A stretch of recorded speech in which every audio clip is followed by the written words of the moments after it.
دونوں تلگو اسٹیٹس تلنگانہ اور آندھرا پردیش کے مختلف ڈسٹرکٹس اور شہر حیدرآباد کے کچھ مقامات پر 4 دسمبر 4 صبح کی صبح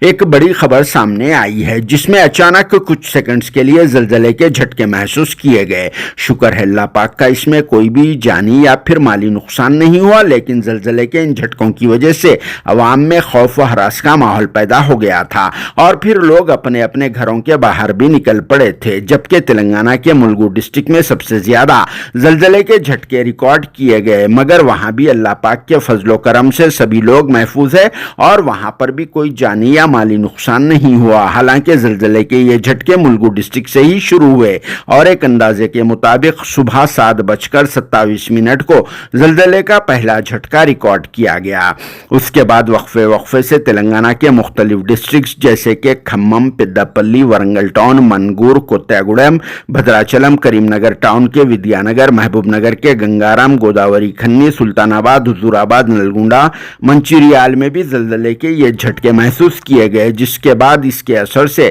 حیدرآباد کے ونستھلی پورم، حیات نگر، عبداللہ پور میٹ، قسمت پور، اتاپور، گچی بولی، جوبلی ہلز، روڈ نمبر 67، چکڑ پلی، امیر پیٹ، مدورا نگر، ایس آر نگر اور دوسرے پلیسز پر بھی یہ جھٹکے محسوس کیے گئے، جس کی وجہ سے سڑکوں پر 2 ویلر گاڑیاں چلانے والے افراد بھی کچھ دیر کے لیے حیران رہ گئے تھے، کیونکہ زلزلے کے ان جھٹکوں کی وجہ سے سڑکیں بھی ہل گئی تھی۔ اس کے علاوہ پڑوسی اسٹیٹ آندھرا پردیش کے وشاکھاپٹنم، وجےواڑا اور پھر جگیا پیٹ کے قریبی ایریاز میں بھی زلزلے کے یہ جھٹکے محسوس کیے گئے، جس کو ریکٹر اسکیل پر اوور آل 5.3 ریکارڈ کیا گیا، اور یہ پہلا موقع رہا کہ دونوں تلگو اسٹیٹس تلنگانہ اور آندھرا پردیش میں ایک ساتھ زلزلے کے یہ جھٹکے محسوس کیے گئے، جو 55 سال کے بعد میں اس طرح سے زلزلے کے جھٹکے پیش آئے ہیں۔ سال 1969 میں اس وقت جوائنٹ اسٹیٹ آندھرا پردیش کے بھدراچلم ڈسٹرکٹ میں اپریل 13 کو اس سے زیادہ 5.7 زلزلے کے جھٹکے ریکارڈ کیے گئے تھے، تو اب اس سے کم 4 دسمبر